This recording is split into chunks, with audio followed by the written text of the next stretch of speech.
Hey UTV Boondockers. So in today's episode, we're going to review, install a set of whip lights. Now what are whip lights? For those that don't know, whip lights are like a whip antenna, these here, and you put them on your machine, they light up, they can do all kinds of different colors and patterns and so on, to music, to sounds, all kinds of great things. But the real purpose of these, in addition to just dressing up your machine, is so other people can see you. So if you're out in the trails, they're really good for other people to see you. They're super popular at the sand dunes, and of course if you want to use them in other applications like boating and so on, yeah, just makes it easier to see, and they look pretty darn cool. So our friends at Ehaho sent us these. These happen to be 3-foot whip lights. Now they come in anywhere from 1 foot to 6 foot. You can get 6 foot long ones of these, which is really nice. And they're very sturdy. They will stay on. And what's nice about these and a lot of other high-end ones, they have a quick disconnect. So this will stay on the machine. You can unscrew this here and take it right off, stow it away if you don't want to use them for a particular trip. And then when you're ready to put them on, put them in there, pull it back, click it, and boom, you're done. And they're on there for the long haul. So stay tuned. In today's episode, again, we're going to install these. We're going to set them all up, try them out, use the phone app, the remote, all that great stuff, and show you what these can do. So hopefully it'll make your purchasing a little bit easier if you're looking for some of these. So stay tuned for that.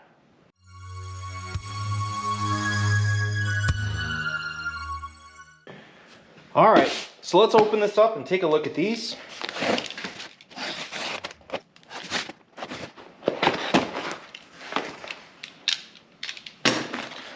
Very good packaging.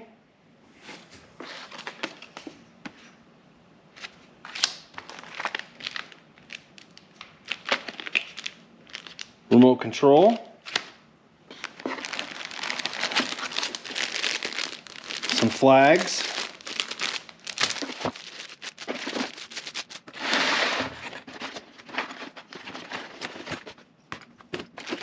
Mounting brackets. The wiring harness and switch. This is lighted whip right there.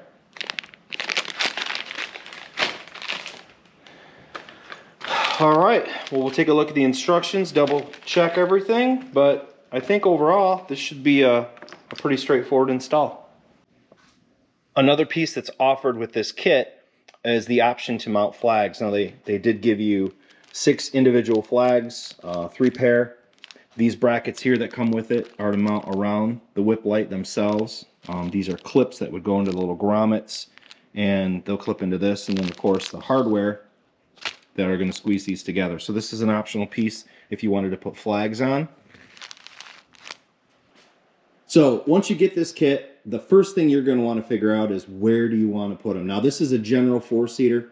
It just depends on what machine you're putting this on, but temporarily what I've done is just found some brackets and use these Polaris like lock and ride deals. You tighten them down and they pull up and tighten inside of there. This is just temporary because I don't know exactly where I'm going to put it. This kit does not come with the mounting brackets. So you're going to need a 19mm wrench to tighten down the nut. It does come with washer and lock washer, but you will need to find a bracket for this. I'm going to find some and I'll put a link to them in the description for some common ones you may want. It's a 1/2-inch hole that you want in these brackets, but again, it depends on where you want to put them.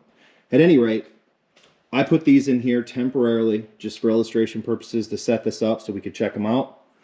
But again, that's the first thing you're going to want to figure out. Where do you want them?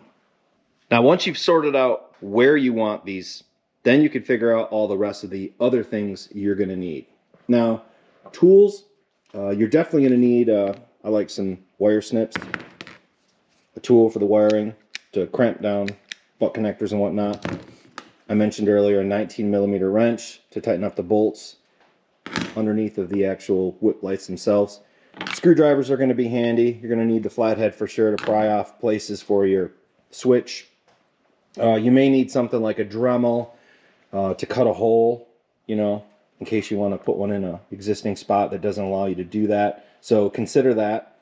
The next thing you're going to want are potentially some other items. These are optional items I particularly would recommend. I like working with liquid electrical tape, especially when you have something that could be exposed to the elements.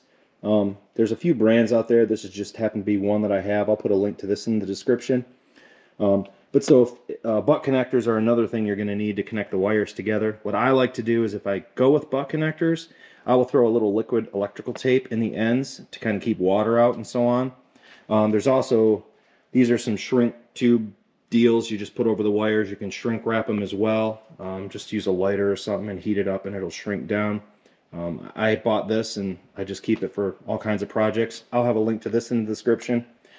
A couple other things, again, these are all optional, but I like using these wire loom pieces, so they're like braided.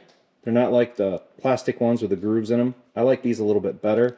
They expand nice and they sort of tighten down on themselves. Really good, super happy with them. I have two different sizes, a smaller one and a larger one. I'll put a link to those in the description. And then finally, just some wiring. You know, you just need black and red. So I'll put a link to this as well. This is 12 gauge, should handle most of the up to, you know, 25 that you may need for some things. So those are the things you're going to need for sure. When you mount this, you might need some extra screws to mount this controller down. Screw guns are always nice. So those are the tools. So the next piece of this install is probably where you're going to spend most of your time. Well, it's not probably, you will spend the most of the time doing the wiring, right? So I've done a little calculation with this particular kit. It comes with a controller and the main wire. From the controller to the very ends, these are what will screw into the lights themselves, the whip lights. This is 6 foot of wire, right? You'll notice too, there's a little notch and then 3 pins. You just line them up, slide them in, tighten them down, and you're good to go. They're also nice if you wanted to take the whip lights off for any reason. You just disconnect these, and the lights themselves have a quick release. They just pop right out, and then you could stow them away. So the other side of it, going from the controller to the very end, this is where you're going to need power to the lights, among some other things we're going to cover in a second. This is about 20 inches long. So most likely, you're going to need some more wire. It's always good to do that before you purchase a kit like this. Now, in a previous screen, I just showed you some wire you can get that will work very well for this. So I would definitely suggest you do that. Now, for your wiring options, this bit here, they have just the ends snipped a little bit. This is going to be the main power to the lights themselves, okay? This is what we're probably going to focus most of our effort on today. But these other bits right here, they give you 4 wires. Now, this is a really nice feature, especially for those that may have a road legal setup. So the options they have here, you have the white wire, which is a reverse light. The red is a brake light.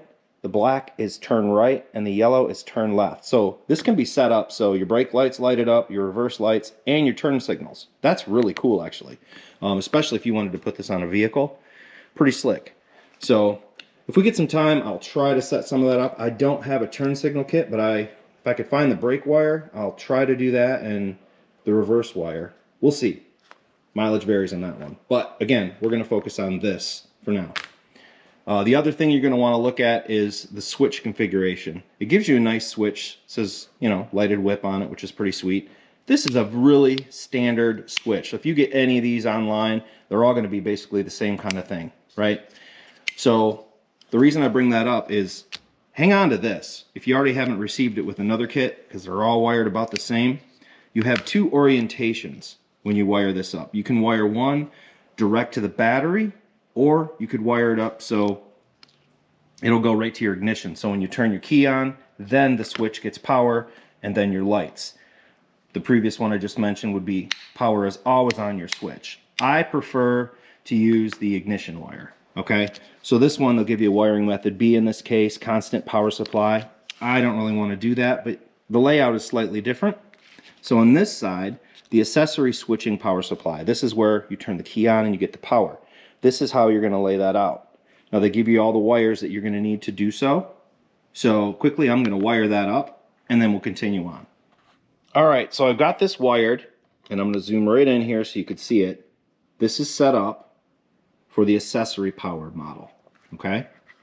So up top here you have your black wire, which is your ground. This ground wire is going to go to the battery or wherever you're terminating it from, and it's also going to connect the black wire right there, okay?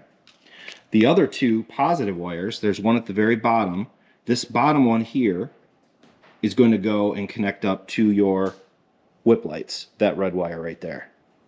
The other red wire, this one is going to go off to your power supply. In this case, it's going to go to your ignition wire. Typically, they're yellow, but I can show you on the bus bar, for example, on my Polaris General, where this would go. So that's going to be our next step. Again, you will need more wire for this, most likely. I'm going to wire it up in my machine temporarily just to show you, because running it under the dash and all that is the preferred method. That's going to take a little bit of time. Again, because I haven't figured out exactly where I want to put it. I don't know how much wire I need. So let's go ahead and do that. So depending on the machine that you have or the vehicle that you have, you're going to need to hook this up to some kind of power supply. So I have a Polaris General. It's a 2017. And what we have here is this is my main bus. Now, there's a lot in here, I know, but I've got a lot of accessories. I have a second battery set up with a dedicated bus and lots of lights, lots of relays, but let's just forget about all that and focus on this bus bar. Now, pretty much most machines out there are going to have some kind of bus bar. You're going to have your positive, the big wire, a negative, also a big wire, and then this third one is your ignition. So when your key is turned on, this is going to be powered. This one's always powered. This is your ground and ignition only. We're going to hook up to these two. So I'm going to hook my ground to this, and then I'm going to hook the power wire up to the ignition. That way when I turn the key, it comes on. So let's get over there and I'll show you how I do this, and maybe it'll work for you. So here's the bits and pieces that I plan to use. Here's the wire that I'm going to put the ends on.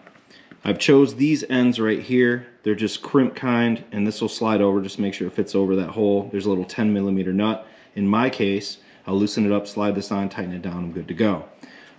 So as I mentioned before, when you put these on, we're just going to need to strip a little bit of the wire away, slide it in there, and crimp it.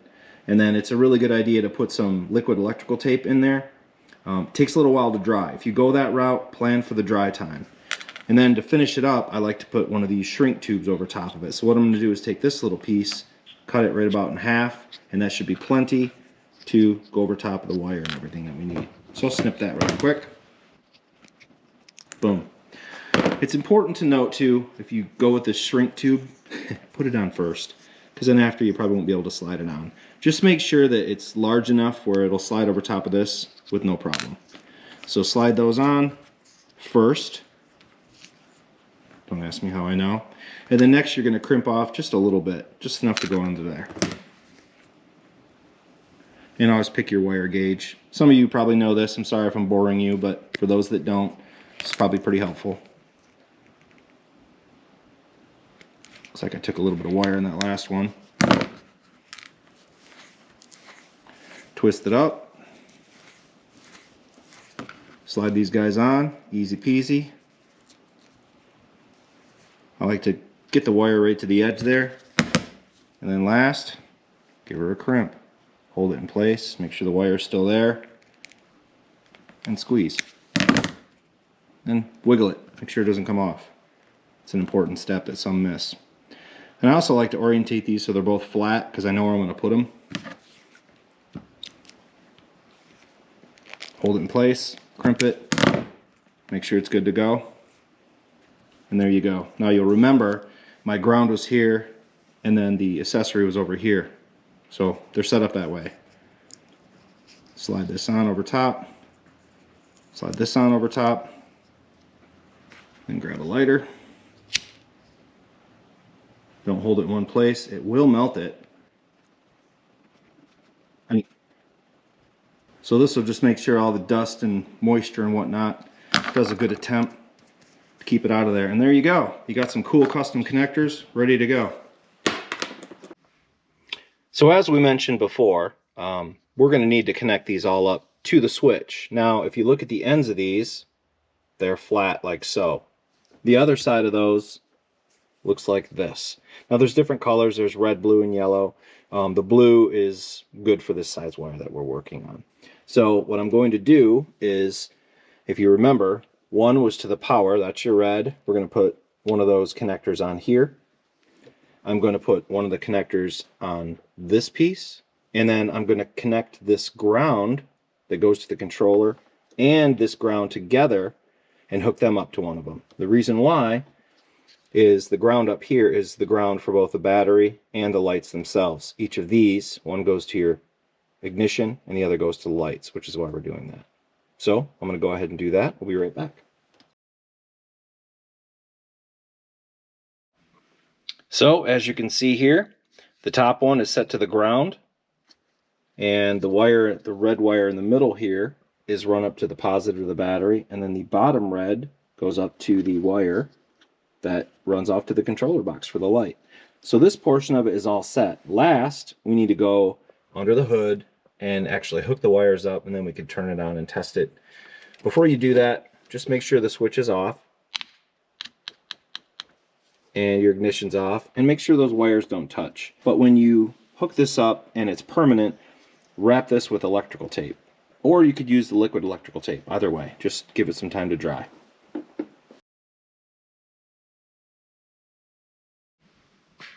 All right, yes, it's dark, but I did hook up the wires, and the next step is to try the switch here. I'm going to turn the ignition on. All right, so the lighted whip light lights up. No power yet.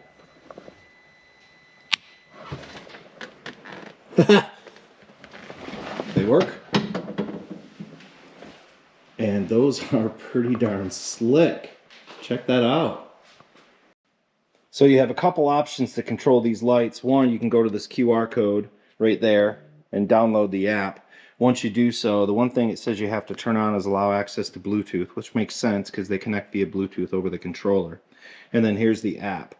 I haven't connected it up just yet, but what it says is you turn it on, and in the upper left you should see the lights show up, or you can go into Bluetooth settings and you'll see the lights. Now the other option that you have is to use the controller. Just make sure you pull out the little plastic thing, which actually I think I already did that, to allow the battery to work. So we're going to try this out and give it a shot, and we're also going to try the app on the phone and give that a shot. So very cool though. So stay tuned. All right, so I got in here and I turned on the lights, went up to this little icon. I believe these are it. And let's just see. Looks like they might be connected. Huh. Well, look at that. Let's go see. All right, so now what we're going to do is we're going to try this app out, and we're going to switch it around, change some of the colors. You can just, I'll show you here on the phone, drag it over to green, blue, red, well, purplish, red. They have a bunch of presets you can go through, which is pretty sweet. Change the brightness. Technology these days. It's all pretty cool. Looks like there's some stylized ones.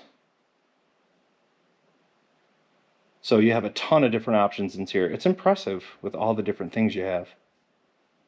Different color jumps, strobe. Look at that. So a lot of different settings. You can also go to the mic. I allowed access.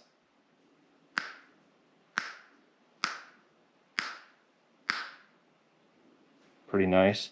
There's a scheduling option too, where you could turn them on at certain times. Interesting. Then of course, music. We'll have to try that.